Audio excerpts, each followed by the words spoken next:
ይህ ተጫዋች የውድድር ዓመቱ ከተጀመረበት ጊዜ አንስቶ በርካታ ትችቶች ተሰንዝረውበታል። ተጫዋቹ ጎሎችን እያስቆጠረ አይደለም፣ በአርሰናልም የሚፈለግበትን አገልግሎት እየሰጠ አይገኝም እያሉ በርካታ ተንታኞች አለፍ ሲልም ደግሞ የቀድሞ እግር ኳስ ተጫዋቾች እዚህ ተጫዋች ላይ የትችት በትራቸውን አሳርፈውበታል። ነገር ግን ከቅርብ ጨዋታዎች ወዲህ ይህ የአርሰናል የፊት መስመር ተጫዋች ስራውን በሚገባ እያከናወነና ጎሎችን እያስቆጠረ ይገኛል።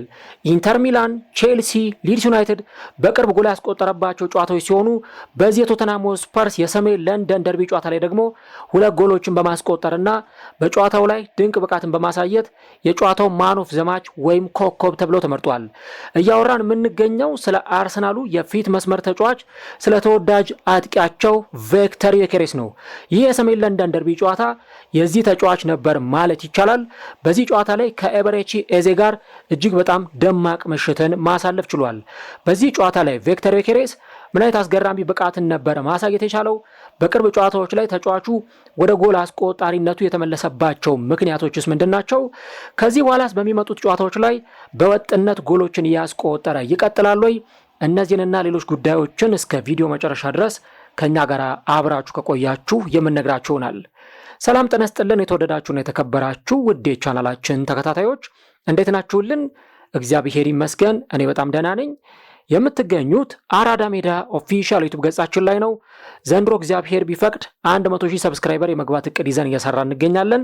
ያንንም ከፈጣሪ ቀጥሎ እናንተን ይዘን እናሳካዋለን ብለን ተስፋ እናደርጋለን። ስለዚህ ለቻናላችን አዲስ የሆናችሁ አድማጮቻችን ቻናሉን ሰብስክራይብ በማድረግና የደወል ምልክቷን በመጫን የቻናላችን ቤተሰቦች እንድትሆኑ የአክብሮት ግብዣችን ነው። ቪዲዮ ፕሮግራማችን ደግሞ ቫይራል እንዲወጣ የእናንተ በብዛት ላይክ ማድረግ በጣም ይጠቅመናል። እናም ይህ ፕሮግራም ቢያንስ በትንሹ 600 ላይክ እንዲኖረው እንፈልጋለን። ለእናንተ የ2 ሰከንድ ስራ ነው። ስለዚህ ሁላችሁም ፕሮግራሙን ላይክ እያደረጋችሁ ጀምሩት። የአራዳ ሜዳ ኮሜንታተር ተስፋ ወርቅ ሉል ሰገድ አበሬያችሁ ቆይታ አደርጋለሁ። ቀደም ሲል በነበሩ ቀናት ላይ አስቀድሜ እንደነገርኳችሁ 2ኛ የዩቲዩብ ቻናል ከፍቻለሁ። ይህ የዩቲዩብ ቻናል የተለያዩ የእግር ኳስን ጨምሮ በርካታ ዓለም አቀፍ ዶክመንተሪዎችን የምታገኙበት የዩቲዩብ ቻናል ነው። እዚህ የዩቲዩብ ገጽ ላይ ታግ ላይ አስቀምጬላችኋለሁ። ስለዚህ የኔ ፕሮግራም የምታደምጡ አድማጮች፣ የአራዳ ሜዳ ተከታታዮች ይህንን የዩቲዩብ ቻናል እንድናሳድገው በአክብሮት ትብብራችሁን እጠይቃለሁ። ስለዚህ ሁላችሁም ይህንን ታግ ላይ የተቀመጠላችሁን ቢሃይንድ ዘ ቬል ወይም ከመጋረጃ በስተጀርባ የተሰኘውን ቻናሌን 2ኛ ቻናሌን ሰብስክራይብ እያደረጋችሁና የደወል ምልክቷን እየተጫናችሁ የቻናላችን ቤተሰቦች እንድትሆኑ እንጋብዛለን። በቅርቡ እንግዲህ 1000 ሰብስክራይበር እንድንገባ ሁላችሁም ሰብስክራይብ እያደረጋችሁ የደወል ምልክቷን እየተጫናችሁ የቻናላችን ቤተሰቦች እንድትሆኑ የአክብሮት ግብዣይ ነው።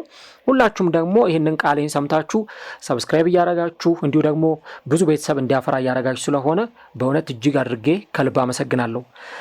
እንግዲህ ቀደም ሲል የቀጥታ ስርጭት ፕሮግራሜ ላይ ከ1 ሰዓት በላይ በነበረኝ ፕሮግራም የተለያዩ ነጥቦችን እያነሳውላችሁ ነበረ፣ ከጨዋታው አጠቃላይ ሂደት ጋር የነበሩ ነገሮችን ማለት ነው። ነገር ግን ቃል ገብቼላችሁ እንደነበረው በዚህኛው ፕሮግራሜ ላይ ደግሞ ቪክተር ዮኬሬስን እንደምንመለከት ቃል ገብቼ ነበረና በቃሌ መሰረት እንግዲህ ይህንን ፕሮግራም ይዤላችሁ መጥቻለሁ ማለት ነው። እንግዲህ ቪክተር ዮኬሬስ 2 ጎሎችን አስቆጥሯል። ነገር ግን 2 ጎሎችን ማስቆጠሩ ብቻ ሳይሆን እጅግ በጣም በሚያስገርም ሁኔታ ብዙዎች ቪክተር ዮኬሬስ በአመቱ ካከናወናቸው ጨዋታዎች ይህ የአመቱ ምርጥ ጨዋታ የቪክተር ዮኬሬስ የአመቱ ምርጥ ጨዋታ ነው እያሉ ለዚህ ተጫዋች አድናቆታቸውን እየገለጹለት ይገኛሉ። እና ቪክተር ዮኬሬስ የጨዋታው ኮከብ ተብሎ ቢመረጥ በፍጹም የሚያንሰው አይደለም። እና እኔም ስናገር እንደነበረው ለኔ የጨዋታው ኮከብ የነበረው ቪክተር ዮኬሬስ ነው። እንግዲህ በዘንድሮ የውድድር ዓመት ገና ለአርሰናል ፊርማውን ከፈረመበት ጊዜ አንስቶ ተጫዋቹ ለአርሰናል ያለውን ፍቅር ቢያሳይም በርካቶች ግን እዚህ ተጫዋች ላይ የትችት በትራቸውን ሲያሳርፉበት ነበር። እሱ ገና አንድም ጨዋታ ሳይጫወት ነበረ የአርሰናል ደጋፊዎች ልብ ውስጥ ተደላድሎ የተቀመጠው። ሌሎች ክለቦች እየፈለጉት እንደነ ማንቸስተር ዩናይትድ ያሉ ክለቦች እየፈለጉት፣ እሱ ግን በፍጹም እኔ ከአርሰናል ውጪ ወዴትም ንቅንቅ አልልም በማለት ለአርሰናል ያለውን ፍላጎት ሲያሳይ ነበርና በአርሰናል ስታዲየም ውስጥ ጎሎችን እያስቆጠርኩ በዚህ ማሊያ ጎሎችን እያስቆጠርኩ ደስታዬን መግለጽ እፈልጋለሁ የሚል አስተያየቶችን ይሰጥ ነበረ። ነገር ግን በመጣበት ጊዜ የተጠበቀበትና ሜዳ ላይ ደግሞ ሲሆን የተመለከትነው ሌላ ነገር ነበር። ቪክተር ዮኬሬስ በሚጠበቅበት ልክ ጎሎችን አለማስቆጠሩ በርካታ ትችቶች እዚህ ተጫዋች ላይ እንዲሰነዘሩበት ምክንያት ሆኗል። ነገር ግን የሆኑ ጨዋታዎች ላይ ጎል ያስቆጥራል፣ ከዛ ደግሞ የሆኑ ጨዋታዎች ላይ ጠፋ ብሎ ደግሞ እንደገና ይመለሳል። እንዲህ አይነት ፐርፎርማንስ እያሳየ የነበረው ልጅ አሁን በውድድር ዓመቱ 10ኛ የፕሪሚየር ሊግ ጎሉ ላይ ደርሷል። ይሄ ቻምፒየንስ ሊግ ላይ ምናምን ያስቆጠረውን ተውትና ፕሪሚየር ሊግ ላይ ብቻ ያስቆጠራቸው ጎሎች 10 ደርሰዋል። ይሄም ከሊቨርፑል የፊት መስመር ተጫዋች ሁጎ ኤኪቲኬ ጋር በተመሳሳይ 10 ጎሎች እንዲቀመጥ አድርጎታል። እንዲሁ ደግሞ ከብሬንትፎርድ የፊት መስመር ተጫዋች ኢጎር ቲያጎ በ7 ጎሎች ያንሳል። ከዚህ በተጨማሪ ደግሞ ከማንቸስተር ሲቲ የፊት መስመር ተጫዋች ኤርሊንግ ብሮት ሃላንድ በ12 ጎሎች አንሶ ተቀምጧል። እንግዲህ አርሰናል በባለፈው ዓመት የፕሪሚየር ሊጉ ከፍተኛ ጎል አስቆጣሪ የነበረው የአርሰናሉ የፊት መስመር ተጫዋች ሆኖ ሜዳ ላይ ስንመለከተው በርካታ ጨዋታዎችን ያደረገው ካይ ሃቨርትዝ ነበር 9 ጎሎችን በማስቆጠር። አሁን የኬሬስ ያንን በአንድ ቁጥር ጨምሮት 10ኛ ጎሉ ላይ ደርሷል ማለት ነው። በዚህ ጨዋታ ላይ ግን የቶተንሃሙ ጨዋታ ላይ ስለ ኤበሬቼዜ አንስተን ስለ አርሰናል ተጫዋቾች ፕሬሲንግ፣ ስለ ማጥቃታቸው፣ ጌሙን ማኔጅ ለማድረጋቸው አንስተን ቪክተር ዮኬሬስ ደግሞ በሜዳ ላይ ስለነበረው እንቅስቃሴ አለማንሳት አይቻልም። ይሄ ልጅ ቅድም እንዳልኳችሁ በውድድር ዓመቱ ካደረጋቸው ጨዋታዎች እጅግ በጣም የተለየውን ፐርፎርማንስ ያሳየበት እጅግ በጣም ምርጥ ምሽትን ያሳለፈበት ጨዋታ ሆኖለታል እና በዚህ ጨዋታ ዙሪያ እንግዲህ አርቴታም ሲናገር እንደነበረው ኢንክሬዲብል ፐርፎርማንስ ወይም በጣም ምርጥ ፐርፎርማንስ ነው ያሳየው በሚል ነው ተጫዋቹን የገለጸው። ከዚህ በተጨማሪ ደግሞ የቀድሞ ተንታኞችም ሳይቀሩ የቀድሞ እግር ኳስ ተጫዋቾች ለዚህ ተጫዋች ያላቸውን አድናቆት ገልጸዋል። ለምሳሌ ጋሪ ኔቭል ዘ ቤስት ሞመንት ኦፍ ዚስ ሲዝን በማለት ገልጾታል። የውድድር ዓመቱ ምርጡ ጨዋታ የቪክተር ዮኬሬስ ይሄ ነው ብሏል እና ኔቭል ሲናገር 2 ጎሎችን ስላስቆጠረ ብቻም አይደለም በጨዋታው ላይ የነበረው አጠቃላይ ፐርፎርማንስ እና ደግሞ ጎሎቹ እንዲቆጠሩ ፊኒሽ ያደረገበት የጨረሰበት መንገድ እጅግ በጣም የሚያስገርም ነው የሚል ሐሳብ የሰጠበት ነበር። ከዚህ ቀደም እንግዲህ የምታውቁ አድማጮች ታውቃላችሁ ስለ ቪክተር ዮኬሬስ ከአንዴም 4-5 ጊዜ ለብቻ ፕሮግራም ሰርቼበት አውቃለሁ። አንዳንዱን በአድማጮች ጥያቄ መሰረት የሰሯቸው ፕሮግራሞች አሉ። አንዳንዶቹን ደግሞ ሜዳ ላይ ከሚታየው ነገር አንጻር ቪክተር ዮኬሬስ ላይ ከሚነሱ ጥያቄዎች አንጻር ብዙ ፕሮግራሞችን ሰርቼ አውቃለሁ።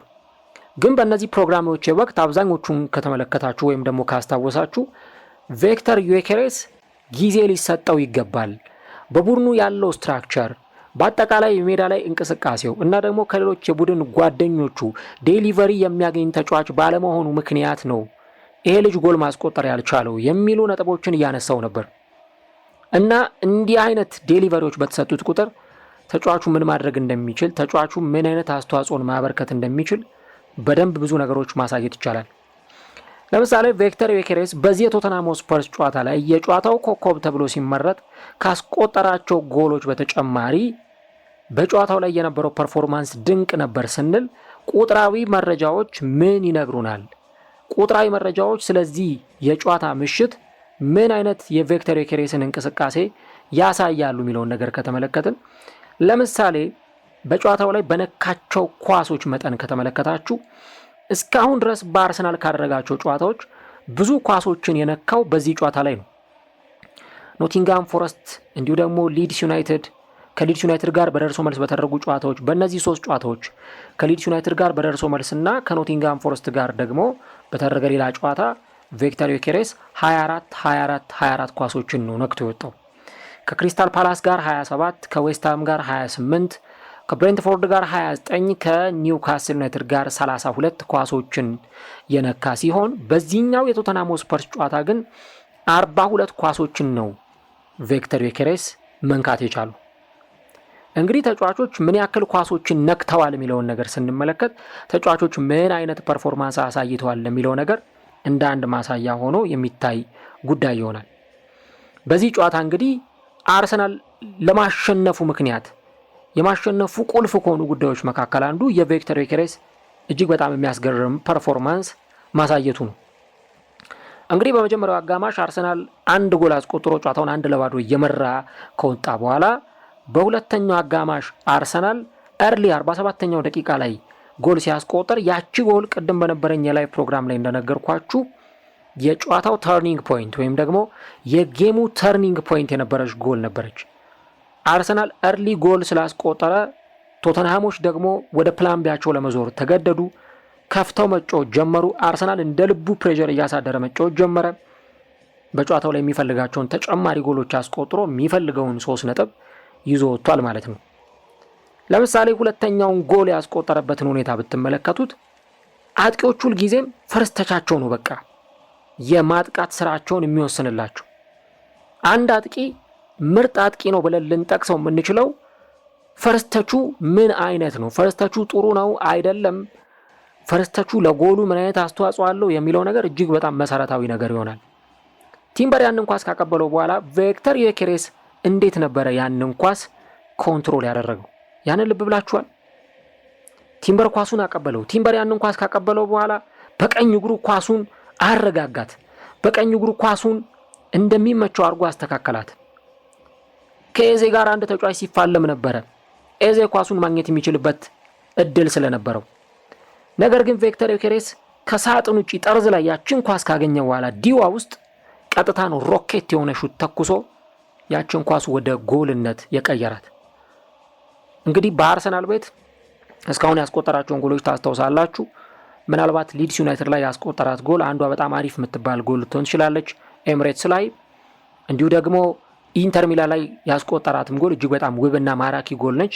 ይሄኛው ጎል ግን እጅግ በጣም የተለየ ነው እና የፈረስተቾቹ እያንዳንዱ የሚነካቸው ኳሶች ራሱ እጅግ በጣም ውጤታማዎች እንደነበሩ ይህንን ጨዋታ ተመልክቶ ማየትና መረዳት ይቻላል።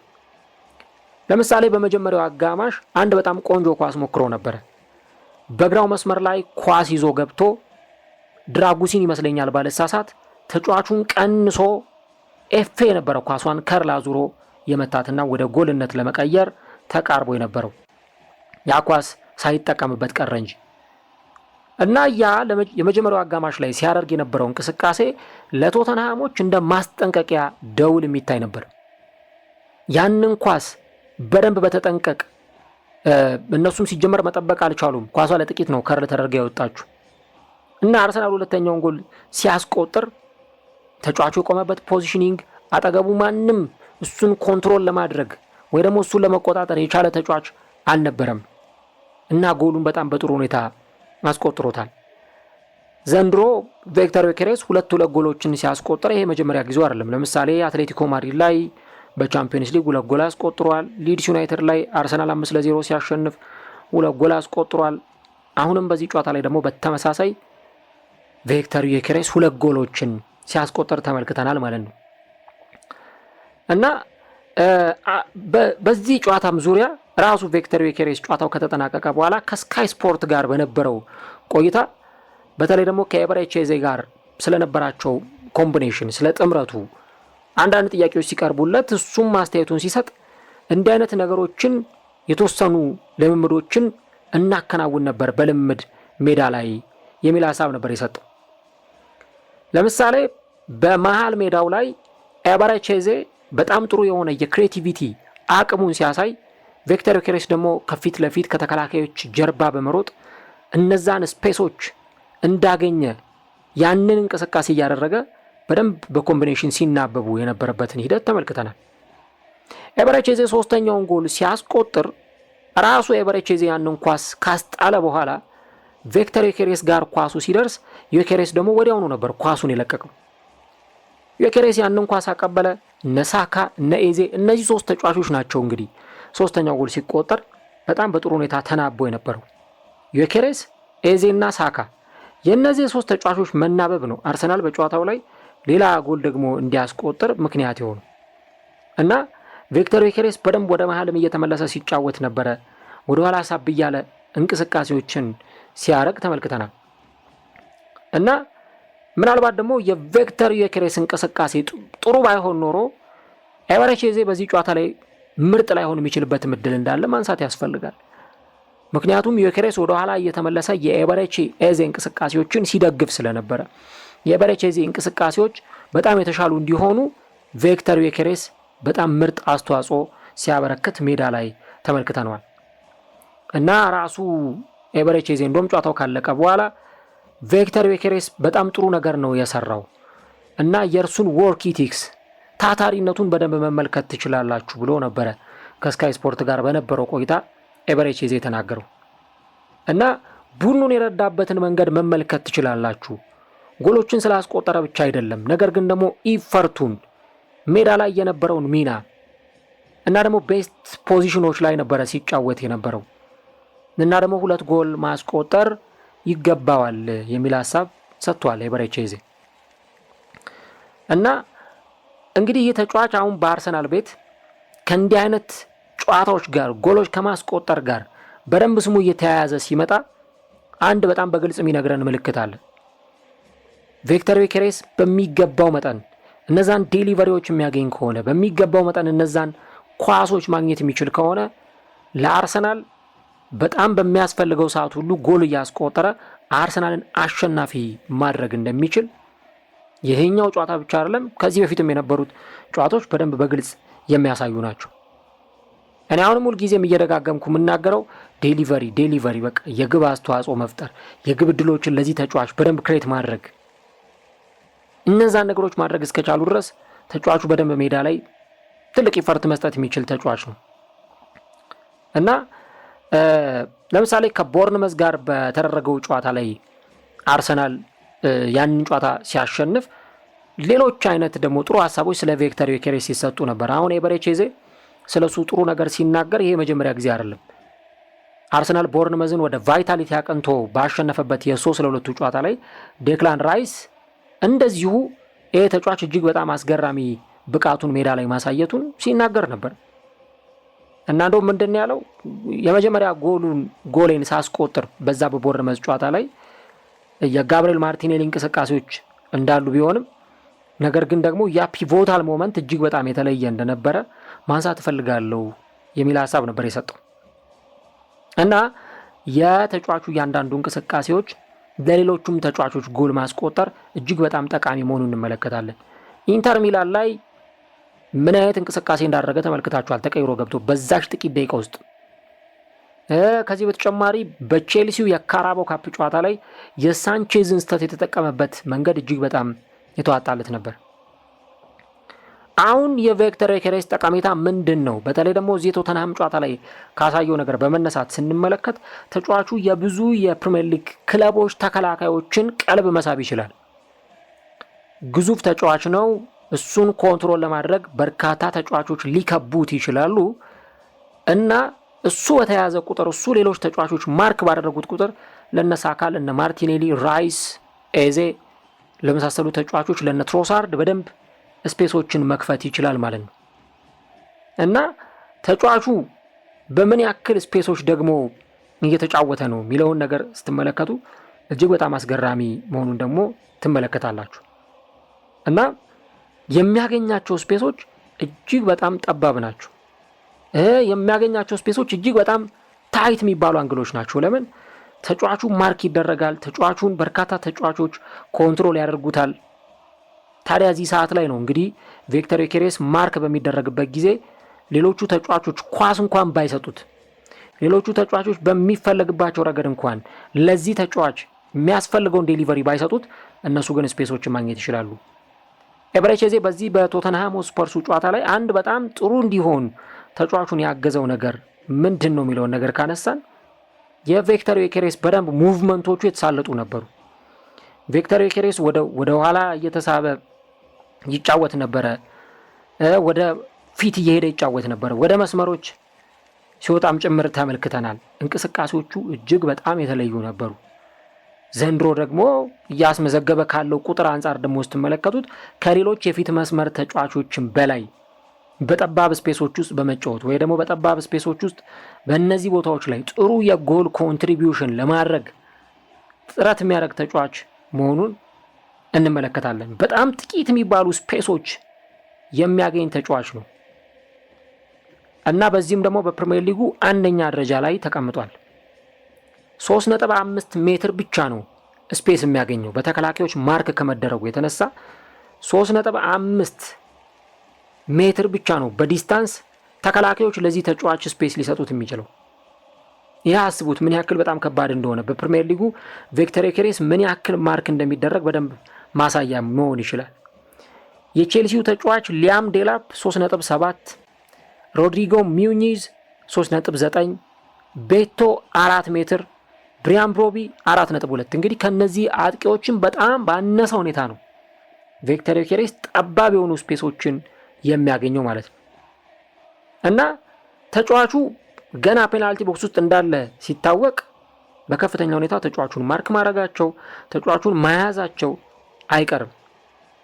እና ዴክላን ራይስ በጥር ወር ላይ አንድ አስተያየት ሰጥቶ ነበረ። ለቪክተር ዮኬሬስ በጣም ከባድ ነው፣ ምክንያቱም በእያንዳንዱ ክለቦች ውስጥ ሁለት ተከላካዮች ቪክተር ዮኬሬስን ለመያዝ ማርክ ለማድረግ ይመደባሉ እና እሱ የራሱን ጥንካሬ መጠቀም ይጠበቅበታል። በዚህ ምክንያት ደግሞ ቡድኑን እንዲረዳ የበለጠ የሚያስችለው ነው የሚል ሀሳብ የሰጠበት ነበር። እና አስቡት፣ በእንዲህ አይነት ሁኔታ ማርክ እየተደረገ በእንዲህ አይነት ሁኔታ ተጫዋቹ በተከላካዮች ተከቦ እያመሸ፣ ነገር ግን ደግሞ ሜዳ ላይ ያለውን ነገር ለመስጠት ከፍተኛ ጥረት ሲያደርግ ደግሞ ሜዳ ላይ እንመለከተዋለን። ይህ የቶተንሃም ስፐርስ ጨዋታ ደግሞ ቶተንሃሞች ለተጫዋቹ በጣም ግልጽ የሚባል ስፔሶችን በከፈቱባቸው ጥቂት ሰከንዶች ውስጥ ምን አይነት ውጤታማ አጥቂ መሆኑን በደንብ ሜዳ ላይ ያሳይቷል። እንደዚህ አይነት አንዳንድ አጥቂዎች አሉ ዓለማችን ላይ በጣት የሚቆጠሩ ተጫዋቾች ናቸው። ምናልባት እነ ኤርሊንግ ሃላንድ ወይ ኬሊያን ኤምባፔ፣ ሃሪ ኬን፣ ሮበርት ሌቫንዶቭስኪ ምናምን አይነት ተጫዋቾች ናቸው። በቃ ትንሽ ስፔስ ካገኙ ተጋጣሚያቸውን መቅጣት የሚችሉ። ቪክተር ዮኬሬስ ከነዛ ውስጥ አንዱ ነው። ቅድም እንዳልኳችሁ ቲምበር ያንን ኳስ አቀበለው። ቲምበር ያንን ኳስ ሲያቀብለው ኳሱን በፈርስት ተች ባረጋጋበት ሰዓት እንኳን ማንም ታክል ሊወርድበት ወይ ከጀርባ መጥቶ ኳሱን ለማስጣል ይሞክር አልነበረም። በቃ ቀጥሎ ከባድ ስራ ነው የተሰራው። ኳሷን ቀጥታ በሮኬት ሹት ነው 90 ዲግሪ ላይ ያስቀመጣት እና እጅግ በጣም የተለየ መሆኑን እንመለከታለን። ሁለተኛው ጎል ሲቆጠር ግሬን ከምንም አልቆጠረውም። ቪክተር ዮኬሬስ ከጀርባው ሲሮጥ ነበረ፣ ተጫዋቹ ማርክ ለማድረግ ሲሞክር ነበረ፣ ግን ምንም በጉልበታ አልተመጣጠኑም። የኦዴጋርድን ፓስ አለማነቅ አይቻልም። ኦዴጋርድ እጅግ በጣም የሚያምር አሲስት ነበረ ያደረገለት እና ኦዴጋርድ ያቺን ኳስ ካገኘ በኋላ ያውም በራሳቸው የመልስ ውርወራ ለማስጀመር ሲሞክሩ ነው ኳሱን ያስጣሏቸው። ከዛ በኋላ ኳሱን ማርቲን ኦዴጋርድ ለመቆጣጠር የሞከረበትን መንገድ አይታችኋል። ማርቲኔሊ ለማድዌኬ ያቀበለው፣ ማድዌኬ እንደገና ጥሩ የሚባል ኳስ መልሶ ለኦዴጋርድ አቀበለ። ኦዴጋርድ ደግሞ በስሩ ፓስ ወይም ደግሞ በሰንጣቂ ኳስ ያቀበለውን አሲስት ከግብ ጠባቂ ጋር ተገናኝቶ በቀኝ እግሩ ጨርሶ ነው ያንን ኳስ ቪክተር ዮኬሬስ ማስቆጠር የቻለው። ኦዴጋርድ በጣም ድንቅ ፓስ ነው ያደረገው። ግሬይ በምንም ተአምር ተጫዋቹን ሊቆጣጠረው ወይም ኮንትሮል ሊያደርገው አልቻለም። ቪክተር ዮኬሬስ እንግዲህ አራተኛውን ጎል ለራሱ ደግሞ ሁለተኛውን ጎል ሲያስቆጥር በእንዲህ አይነት ሁኔታ ነው ይህንን ጎል ማስቆጠር የቻሉ ማለት ነው እና በጨዋታው ዙሪያ ሬድናፕ አንድ አስተያየት ሰጥቶ ነበረ። በተለይም ደግሞ የቪክተር ዮኬሬስ ማጥቃት ምን ያክል የተሻለ እንደነበረ ጂሚ ሬድናፕ አንድ ሀሳብ ሰጥቷል። የቪክተር ዮኬሬስ ያስቆጠራቸውን ጎሎች በተመለከተና እንደው ምንድን ነው ያለው ከዚህ ከጎል መቆጠሩ ሂደት ጋር ተያይዞ በሰጠው ሀሳብ ላይ የቶተንሃም መከላከል ምን ያክል ደካማ እንደነበር፣ ፑር እንደነበር በደንብ ተጫዋች አጋላጭ አድርጎ አሳይቷቸዋል የሚል ሀሳብን ነበረ ያነሳው እና በሜዳ ላይ ደግሞ ያለው እንቅስቃሴ እጅግ በጣም የተሻለ እንደነበረ ሬድናፕ ተናግሯል። ኢት ዋዝ ኦልሞስት ሃርድ ቱ አክሰስ አለ። በቃ ቶተንሃሞች ተጫዋቹን ለመቆጣጠር በጣም ተቸግረው ነበር የሚል ሀሳብን የሰጠበት ነው። እንግዲህ አሁን አርሰናል ከዚህ በኋላ በሚያደርጋቸው ጨዋታዎች ቪክተር ዮኬሬስ ምን ያክል ለአርሰናል እጅግ በጣም አስፈላጊ ተጫዋች መሆኑን በደንብ ያሳየበት ነው። እንግዲህ አሁን ባስቆጠረው ጎል አማካኝነት በ2026 በርካታ ጎሎችን ካስቆጠሩ ተጫዋቾች አናት ላይ እንዲቀመጥ ያደርገዋል ቪክተር ዮኬሬስ። 2026 ምላችሁ የፈረንጆቹ አዲስ ዓመት ከገባ ጀምሮ የካላንደር ዓመታቸው ከተቀየረበት ጊዜ ጀምሮ ቪክተር ዮኬሬስ ብዙ ጎሎችን በማስቆጠር አንደኛ ደረጃ ላይ ተቀምጧል። 8 ጎሎች ያሉት ተጫዋች፣ 8 ጎሎችን በማስቆጠር ከላይ የተቀመጠ ተጫዋች። ቅድም እንደነገርኳችሁ ቻምፒየንስ ሊግ ላይ ጎል አስቆጥሯል። የካይራት አለማቱ ጨዋታ የሚዘነጋ አይደለም። በተለይ ግን ፕሪሚየር ሊግ ላይ በተከታታይ ጨዋታዎች በተለይ የሆነ ወይ መሀል ላይ የሆኑ ጨዋታዎች ሊዘሉ ይችላሉ እንጂ ለምሳሌ ሰንደርላንድ ላይ 2 ጎል አስቆጥሯል። ሊድስ ዩናይትድ ላይ ጎል አስቆጥሯል። እዚሁ ጨዋታ ላይ ደግሞ 2 ጎሎችን ያስቆጠረ ተጫዋች ነው። አሁን 8 ጎሎችን በማስቆጠር የመጀመሪያው ደረጃ ላይ ተቀምጧል። ዦአው ፔድሮ 7 የቼልሲ ተጫዋች ነው። አንቶኒ ጎርደን የኒውካስሉ 7፣ ኢጎር ቲያጎ የብሬንትፎርዱ 6፣ እንዲሁ ደግሞ ሰመርቪል የዌስትሃሙ 6፣ አንቷን ሴሜኞ የማንቸስተር ሲቲው 6 ጎሎችን አስቆጥሯል። ቪክተር ዩኬሬስ ግን 8 ጎሎችን በ2026 በእንግሊዝ ፕሪሚየር ሊግ ብቻ በማስቆጠር የሁሉም ተጫዋች መሪ ሆኖ የተቀመጠ ተጫዋች ነው። ከነዚህ ካስቆጠራቸው 8 የ2026 ጎሎች ደግሞ 4ቱን ያስቆጠረው በባለፉት 5 የእንግሊዝ ፕሪሚየር ሊግ ጨዋታዎች ነው። በባለፉት 12 ጨዋታዎች ደግሞ 7 ጎሎችን በሁሉም ውድድሮች ላይ ማስቆጠር ችሏል። ይህም ደግሞ ቪክተር ዩኬሬስ አሁን በቅርብ ጨዋታዎች ላይ በደንብ የጎል ማስቆጠር ትራክ ውስጥ እንደገባ የጎል ማስቆጠር ብቃቱ በደንብ እንደመጣለት በደንብ ሜዳ ላይ ያስመለከተ ይገኛል። የመጀመሪያው ዙር ላይ በጣም ሲታማ ነበረ። በቃ የፍሎፕ የሆነ ዝውውር ነው፣ ያልሳካ ዝውውር ነው ምናምን የሚሉ ሀሳቦች ሲነሱ ነበረ። ግን እኔ ደጋግሜ ስናገር እንደነበረው ዓለም ላይ ምርጥ የምትሏቸው አንዳንድ አጥቂዎች ራሱ አጀማመራቸው የተጠበቀውን ያክል አልነበረም ብዬ የቴሪ ኦንሪን ስነግራችሁ ነበር። ቴሪ ኦንሪ የአርሰናል ደጋፊዎች ቲቲ ይሉታል። ኦንሪ ወደ አርሰናል ሲመጣ እጅግ በጣም ደካማ የሆነ አጀማመር ነበር ያደረገው። እንደውም ጎል ለማስቆጠር የሆኑ ጨዋታዎች ሁሉ ፈጅተውበታል እና አርሰን ቬንገር ሲተቹ ነበር። አኒሊካን የመሰለ ትልቅ አጥቂ እንግዲህ በሰዓቱ ትልቅ አጥቂ ምለው ከእድሜው አንጻር ሳይሆን በውድድር ዓመቱ ከነበረው ውጤታማነት አንጻር ያንን የመሰለ አጥቂ አርሰን ቬንገር ለቀው ምን አይነት ተጫዋች ነው ያመጡት ሁሉ እየተባሉ ሲተቹ ነበር። እሳቸው ግን ያንን ትችት ወደ ምስጋና እንዲቀየር ነው ያደረጉት። ቴሪ ኦንሪ በአርሰናል ብቻም ሳይሆን በፕሪሚየር ሊጉም ብሎም ደግሞ በአውሮፓ እግር ኳስ ታሪክ ከተመለከትናቸው ምርጥ የፊት መስመር ተጫዋቾች መካከል አንዱ የሚያስብለውን የእግር ኳስ ኬሪየር ነው ያሳለፈው። በአርሰናሉ 228 ጎሎችን ያስቆጠረ ሐውልት የቆመለት ኤሚሬትስ መግቢያ ላይ እንዲሁ ደግሞ ለባርሴሎና ተጫውቶ ያሳለፈ ከሀገሩ ጋር የዓለም ዋንጫን የአውሮፓ ዋንጫን ማሸነፍ የቻለ ተጫዋች። መጀመሪያ ግን በአርሰናል ሲጀምር በጣም ደካማ የሆኑ ጨዋታዎችን ነበረ ሲያሳይ የነበረው እና የመጀመሪያው ዙር ላይ ቪክተር ዩኬሬስም ሲተች የነበረው ልጅ አሁን ግን ጎል አስቆጣሪነቱን በደንብ ሜዳ ላይ እያሳየ ይገኛል እና ኔቭል እንደውም ምንድን ያለው በቃ ሌቭሉን ያለበትን ደረጃ በደንብ ሜዳ ላይ ያስመለከተበት ጨዋታ ነበር የሚል ሀሳብ ነው የሰጠው። አሁን እንግዲህ ቀጣይ የሚደረጉት ጨዋታዎች ላይ የበለጠ የተጫዋች የስነልቦና ጥንካሬውን በደንብ የሚያሳይበት ለአርሰናል ደግሞ አስፈላጊነቱንም የሚያሳይበት። አሁን እነዚህ እሱን ሲያደንቁት የነበሩት እነ ሬድናፕ እነ ኔቭል ሌሎችም ሰዎች በዛኑ ልክ ደግሞ ጎል ማስቆጠር ሳይችል ሲቀር ተጫዋቹን ከመተቸት ወደ ኋላ ይሉ። ይሄ የእግር ኳስ አንዱ ጸባይ ነው። በቃ ጥሩ ሲሰራ በጣም የሚገርም ምስጋና ይቀርባል። አንዳንዴም የሚያወሩት ነገር ራሱ እስከሚያስገርመን ድረስ ማለት ነው።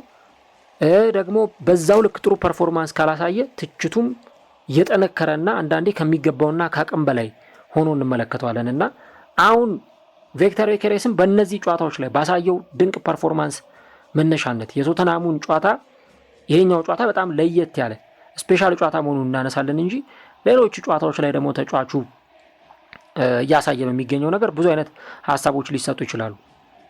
ግን እኔ በጣም ትልቁ መናገር የምፈልገው ነገር እንግዲህ ፕሮግራሜ ማጠቃለያ ማድረግ የምፈልገውም ነገር ለእያንዳንዱ ነገር መቸኮል ወይም ደግሞ ቸኩሎ ትችት መስጠት ወይም ደግሞ ቸኩሎ ሀሳቦችን ማቅረብ አንዳንድ ጊዜ ልክ ላይሆን ይችላል። በተለይ ደግሞ በእግር ኳሱ ዓለም ላሉ ተጫዋቾች ቪክተር ዩኬሬስ አሁን ገና 22 ዓመቱ ላይ ወይ 21 ዓመቱ ላይ ነው፣ መሻሻል የሚገባው ተጫዋች ነው ምናምን በጊዜ ሂደት ውስጥ ራሱን ያሻሽላል ምናምን የምትሉት ተጫዋች አይደለም። ቪክተር ዩኬሬስ አሁን ፕራይም ታይሙ ላይ ነው የሚገኘው፣ 27 ዓመቱ ላይ ነው የሚገኘው። ከዚህ በኋላ ምናልባት 4 ዓመት 5 ዓመት ነው በቃ በጣም በምርጥ ደረጃ ሊጫወት የሚችለው ብቃቱን ጠብቆ እስከ 32 እስከ 33 ዓመቱ ድረስ ነው በደንብ ሊጫወት የሚችለው። ፕሩቭን አጥቂ መሆኑን በስፖርቲንግ ሊዝበን አሳይቷል። በሁለት የውድድር ዓመታት በርካታ ጎሎችን በማስቆጠር አምና ብቻ ከ50 በላይ ጎሎችን ነው ያስቆጠረው። የገርድ ሙለር የዓመቱ አሸናፊ ተብሎ ባሎንዶር ላይ ሲሸለም እንደነበረ ታስታውሳላችሁ። እና እንዲህ አይነት አቅም ያለው በጣም ትልቅ አቅም ያለው ተጫዋች ነው። ግን ደግሞ ፕሩቭን አጥቂነቱን ማስመስከር ያለበት ፕሪሚየር ሊግ ላይ ነው። ፕሪሚየር ሊግ ለብዙ አጥቂዎች በጣም ከባድ ሆኖ ተመልክተናል። ሊቨርፑል በውድ ዋጋ ዳርዊን ኑኔዥን አስፈረመ፣ ይህንን ኦራጓዊ የፊት መስመር ተጫዋች። ዳርዊን ግን ወደ ፕሪሚየር ሊጉ መጥቶ አልተሳካለትም። አሁን ጨራሽ ወደ ሳውዲም ሄዶ አልተሳካለትም እየተባለ ነው የሚገኙ። ሌሎች አጥቂዎችንም ልንጠቀስ እንችላለን።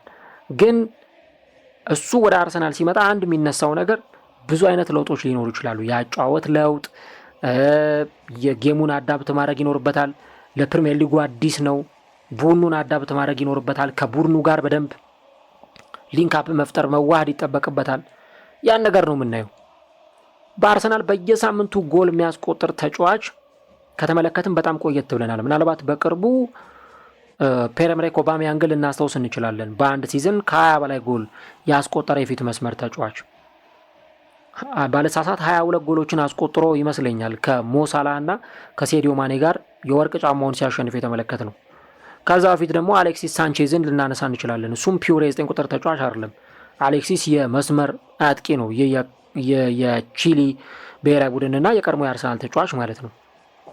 ከዛ በጣም ወደ ኋላ ሩቅ ከተመለስን ሮቢን ቫን ፐርሲን ነው የምናስታውሰው በዚህ ጎሎችን በማስቆጠር ረገድ እና ለቪክተር ዮኬሬስ ደግሞ በጣም የተሻለ ጊዜ መስጠት። ያውም አርሰናል ውስጥ እንደዚህ አይናችሁ በግልጽ የሚነግራችሁ ነገር አለ። ተጫዋቾች እሱ የተሻለ ስፔስ ይዘው ተጫዋቹ የተሻለ ቦታ ላይ እንኳን ቆሞ ኳስ ለሱ ከመስጠት ይልቅ በራሳቸው ኳስ መሞከር ወይ ደግሞ ለሌላ ተጫዋች ያንን ኳስ አሲስት ለማድረግ ጥረት ሲያደርጉ ነው የምንመለከተው። ግን ደግሞ ቪክተር ዮኬሬስ ምን ያክል በጣም ቦታዎችን የሚይዝበት አያያዝ፣ የቦታ አያያዙ በጣም ነው የሚያስደንቀኝ። እኔ ኦፍሳይድ የሚጠብቅበት መንገድ። አሁን አርሰናል ከማንቸስተር ሲቲ ጋር 1-1 ሲለያየ ኤሚሬትስ ላይ ማርቲኔሊ እንግዲህ በመጨረሻዎቹ ሰከንዶች ጎል አስቆጥሮ አርሰናልን 1 ነጥብ ይዞ እንዲወጣ አድርጓል። ያ ጎል ሲቆጠር ኦፍሳይድ መሆን የሚችልበት እድል በጣም ሰፊ ነበር። ግን ኳሱ ኦፍሳይድ እንዳይሆን ምክንያት የሆነው ቪክተር ዮኬሬስ ነው። አቋቋሙ ኦንሳይድ ውስጥ ስለነበር ማለት ነው። ስፕሪንት በማድረግ ብዙ ሩጫዎችን በማድረግ በጣም የተዋጣለት ፐርፎርማንስን ማሳየት ይችላል እና ከዚህ በፊት ደጋግሜ እንደተናገርኩት የጊዜ ጉዳይ ነው እንጂ ቪክተር ዮኬሬስ በአርሰናል በጣም የተሻለ ስራ መስራት የሚችል ተጫዋች ነው ብዬ ደጋግሜ ስናገር ነበር። ያንን አሁን በቅርብ ጨዋታዎች ላይ ሜዳ ላይ እያሳየ ነው። ቻምፒየንስ ሊጉ ላይም ፕሪሚየር ሊጉ ላይም። አሁንም ቢሆን የአርሰናል ደጋፊዎች ከጋብርኤል ሄሱስ እና ከቪክተር ዮኬሬስ ምረጡ ቢባሉ ለእኔ 90% የሚሆኑት ደጋፊዎች የሚመስለኝ ቪክተር ዮኬሬስን እንደሚመርጡ ነው። ለምን? በጣም የተሻለ ፐርፎርማንስ ሜዳ ላይ ስለሚያሳይ ነው። በጎል ማስቆጠሩን ብታዩት አሁን ከሁለተኛው ዙር በኋላ ለምን ቡድኑን አዳፕት እያደረገው ሲመጣ ከቡድኑ ጋር በደንብ እየተላመደ ሲመጣ ብዙ ነገሮችን ማድረግ ይችላል። አንዳንድ ጨዋታዎች ላይ የሚያስተች ፐርፎርማንስ ሊያሳይ ይችላል፣ ወይ ደግሞ ጥሩ ያልሆነ ፐርፎርማንስ ሊያሳይ ይችላል። የዛኔ ያው ትችቶች ሲቀርቡበት ልንሰማ እንችላለን። ያው ይሄ ደግሞ አንዱ የእግር ኳስ ጸባይ ነው። ተጫዋቾች ጥሩ ፐርፎርማንስ ካሳዩ ይደነቃሉ፣ መጥፎ ፐርፎርማንስ ደግሞ ካሳዩ ሊተቹ ይችላሉ። ይሄ አንዱ የእግር ኳስ ጸባይ ነው። ግን ደግሞ የቪክተር ዮኬሬስ ላይ ጊዜም ያለ መስጠት፣ ተጫዋቹን ያለ መጠበቅ አይነት ሁኔታዎችን ነው ስንመለከት የነበረው። ያው ዦዋ ፔድሮ አሁን ለምሳሌ የቼልሲ የፊት መስመር ተጫዋች በጣም በብዙ ሲተች ነበር አይደለ? በቃ ይሄ ልጅ እንደው አቅቶታል፣ የዓለም የክለቦች ዋንጫ ላይ ያሳየንን ፐርፎርማንስ እየደገመ አይደለም ሲባል፣ አሁን ግን ይህ ልጅ እያያችሁት ነው ምን አይነት ድንቅ ጊዜን እያሳለፈ እንደሚገኝ፣ ጎሎችን እያስቆጠረ እንደሚገኝ እና ደግሞ የዮኬሬስን የምትመለከቱ አሁን የቅርብ ጨዋታዎቹን ማሳያ አድርጎ ማንሳት ይቻላል። ምናልባት የብሬንትፎርዱ ጨዋታ ላይ ጎል አላስቆጠረም፣ ዊጋን እና ወልቭስ ላይ ጎል አላስቆጠረም። ግን አሁን በዚህ የቶተናም ጨዋታ ላይ 2 ጎሎችን አስቆጥሯል። ሰንደርላንድ ላይ 2 ጎሎችን አስቆጥሯል። ሊድስ ዩናይትድ ላይ አስቆጥሯል። ካይራት አልማቲ ላይ አስቆጥሯል። ኢንተር ሚላን ላይ፣ ቼልሲ ላይ እንደዚሁ ጎል ያስቆጠረ ተጫዋች ነው እና በደንብ ከጎል ማስቆጠር ጋር አሁን እየመጣለት ነው። ለአንድ አጥቂ ጎል ማስቆጠር ማለት ልክ እንደ ኦክሲጅን ነው የሚታየው። በቃ ኦክሲጅን ለአንድ ሰው ለሰው ልጅ እጅግ በጣም አስፈላጊ ነገር እንደሆነ ሁሉ ለአንድ የፊት መስመር ተጫዋችም ጎል ማስቆጠር እንደ ኦክሲጅን በቃ በስነ ልቦና እንዲነሳሳ ያደርገዋል። ለቀጣይ ጨዋታዎች በጣም ኢነርጂ እንዲኖረው ያስፈልገዋል። ቪክተር ዮኬሬስ ደግሞ አሁን በየጨዋታው ላይ ጎሎችን ማስቆጠሩ በደንብ ለተጫዋቹ ስነ ልቦናው ከፍ እንዲል የማድረግ አቅሙ በጣም ከፍተኛ ነው እና እኔ ዘንድሮ 15 ጎል አግብቶ ራሱ ከጨረሰ በጣም ስኬት እንደሆነ ነበር የማስበው። አሁን 10 ፕሪሚየር ሊግ ጎሎች ላይ ደርሷል። በጣም ጥሩ ነው። የአርሰናል ከፍተኛው ጎል አስቆጣሪ ነው። ከነሳካም ከነ ማርቲኔሊም በበለጠ የሚጠበቅበትም እሱ ነው። በቃ በደንብ ጎሎችን እንዲያስቆጥር እንዲህ ባሉ አሁን የኬሬስ ጎል አያስቆጥርም ሲባል ቆየ። ልክ ደግሞ የኬሬስ ደግሞ ጎል ማስቆጠር ደግሞ ሲጀምር አይ የኬሬስ ትልልቅ ጨዋታዎች ላይ ጎል አያስቆጥርም ዝም ብሎ እነ በርንሌ ላይ እነ ሊድስ ላይ ነው ጎል የሚያስቆጥረው ሲባል ነበር። ግን ዘንድሮ ደግሞ ጎል ያስቆጠረባቸውን ጨዋታዎች ብትመለከቱ ትልልቅ ጌሞች ላይ ሳይቀር ጎል አስቆጥሯል። አትሌቲኮ ማድሪድ ላይ፣ ቼልሲ ላይ፣ ኢንተር ሚላን ላይ፣ ሰንደርላንድ ላይ ያው ሰንደርላንድ ምላችሁ ካለው ጠንካራ ተፎካካሪነት አንጻር ነው እነዛ ላይ ሁሉ ጎል ማስቆጠር ችሎ ነበር። አሁን ደግሞ እንደገና ጎል ማስቆጠር ችሏልና አርሰናሎች እኛ ይሄን ልጅ ያስፈረም ነው በዚህ ምክንያት ነው እንዲሉ ያደረጋቸው ነው። እኔ አርሰናል ሲያሸንፍ ምናልባት የአርሰናል ደጋፊዎች በጣም ደስተኛ ይሆናሉ እና ኦዴጋርድ እነ ማዱዌኬ ምናምን ወይ እነ ማርቲኔሊ ሲያስቆጥሩም ሊደሰቱ ይችላሉ። ግን ደግሞ አርሰናል አሸንፉ በአርሰናል ማሸነፍ ላይ ደግሞ የዩኬሬስ ደግሞ ጎል ሲያስቆጥር በጣም ነው ደስ የሚላቸው። ቀደምም አንድ አድማጭ ዩኬሬስ 2 ጎል በማስቆጠሩ ደስ ብሎኛል ብሎ ነበረ አንድ አድማጫችን ቴክስት ያደረገልንና ይሄ በቪክተር ዩኬሬስ ጎል ማስቆጠር ብዙዎቹ እንደሚደሰቱ አሁን የምንፈልገው አጥቂ አለን የምንፈልገውን አጥቂ አግኝተናል የሚል ስሜት እንዲሰማቸው የሚያደርግ መሆኑን በደንብ ልንረዳው የሚገባ ጉዳይ ነው። እንግዲህ አርሰናል አሁን በቀጣይ ከቼልሲ ጋር የሚጫወተው ኤምሬትስ ላይ ቀጥሎ ደግሞ ብራይተንን ይገጥማል እና እንግዲህ አሁን የአንድ ሳምንት ረፍት አለው። በደንብ በዚህ አንድ ሳምንት ረፍት ጊዜ ውስጥ ደግሞ እንደገና ጋፕ ወስደው በደንብ ረፍት አድርገው ተመልሰው የሚመጡበት ይሆናል። እስቲ እናንተስ ቪክተር ዮኬሬስ ጎል በማስቆጠሩ ምን ተሰማችሁ?